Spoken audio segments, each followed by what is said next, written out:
This was the week the market hit the brakes. The 5 days of trading, February 9th to February 15th, 2026, told a story of sharp reversal. It began with widespread selling.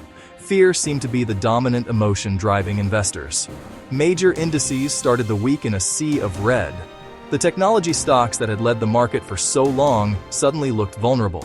It felt as if a switch had been flipped. The optimism that had carried over from the new year was suddenly in very short supply, leaving many to wonder if this was the start of a more significant downturn or just a temporary pause in the upward march of the markets. The theme was clear: risk-off. Investors were moving their money away from assets they saw as risky, looking for safer places to park their capital. High-growth technology companies, which often carry higher valuations and are more sensitive to economic shifts, bore the brunt of this initial wave of selling. The selling was not isolated to one or two names. It was a broad retreat that pulled down the entire tech sector. Unease spread quickly as traders and long-term investors alike reassessed positions and appetite for risk. But just as the narrative of a market in trouble began to take hold, the story changed. A single economic report midweek was powerful enough to halt the decline. It forced a complete reset of expectations. This week became a classic tale of two markets: fear, then recalculation. The whiplash offered a lesson. The path forward is rarely a straight line. The week opened with a clear and decisive move downward.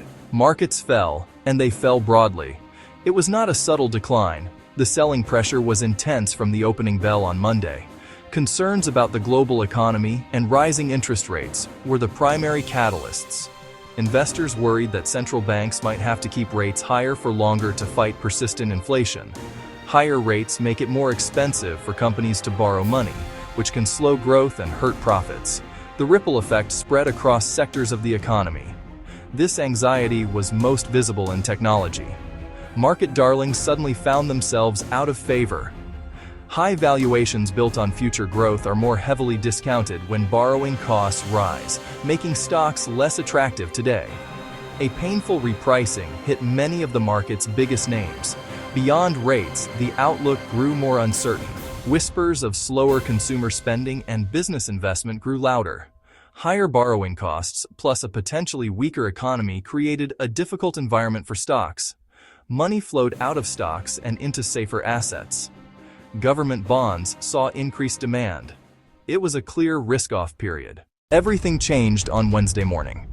The release of the latest jobs report acted as a powerful circuit breaker to the market's downward slide. The data was surprisingly strong. The economy created far more jobs than expected, and unemployment remained at historic lows. This was not the picture of an economy on the brink of a recession. It painted a portrait of a labor market that was resilient and robust. The report challenged fears of an imminent slowdown that had been driving markets lower. Stronger labor data put a floor under the market. If people are working and earning, they keep spending. The engine of the U.S. economy. The narrative shifted toward the possibility of a soft landing. Strong jobs can imply higher for longer rates, but moderating wage growth eased those fears. Markets believed the economy could handle current rates. Deep-seated fear began to recede. A single piece of data changed the conversation. The market stopped its freefall and stabilized, a critical turning point for the week. Following the jobs report, the market didn't just bounce back, it changed character. This is where the sector rotation became apparent. Investors did not rush back into high-flying technology stocks. Instead, they showed a new preference for more defensive sectors. These are industries that tend to perform well regardless of the cycle, things people must buy. Think food, soap, medicine, stable and reliable, offering security in uncertainty. Investors shifted from growth to value, out of future promises and into profitability today. Defensive sectors saw significant inflows: consumer staples, healthcare, utilities. While tech stopped falling dramatically, it did not lead the recovery. Enthusiasm remained tempered. High valuations and rate sensitivity still matter. Leadership is not guaranteed. The market signaled a desire for balance. Rotation echoed globally, a worldwide recalculation of risk favoring stability over speculative growth. The key takeaway from this volatile week is the market's message of a reset. The initial panic gave way to a more measured approach.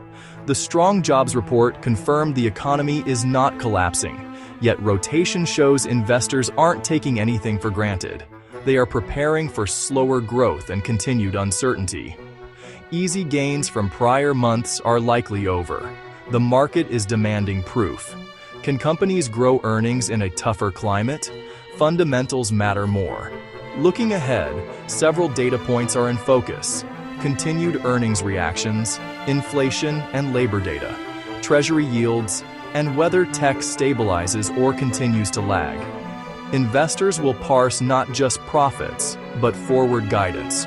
Broad forecast cuts could reignite fear. The next CPI is pivotal. Reacceleration could force the Fed's hand. Continued cooling would be market-friendly. Labor signals will shape the narrative, and bond yields will telegraph expectations for rates and inflation. The stability of the tech sector remains a key indicator of overall risk appetite. If major tech finds footing, broader markets could follow. February 9th through 15th was about repricing risk and shifting expectations. Momentum cooled. Volatility rose. Leadership narrowed. The market is demanding proof. This is not financial advice, educational only. The road ahead requires careful navigation, so stay tuned.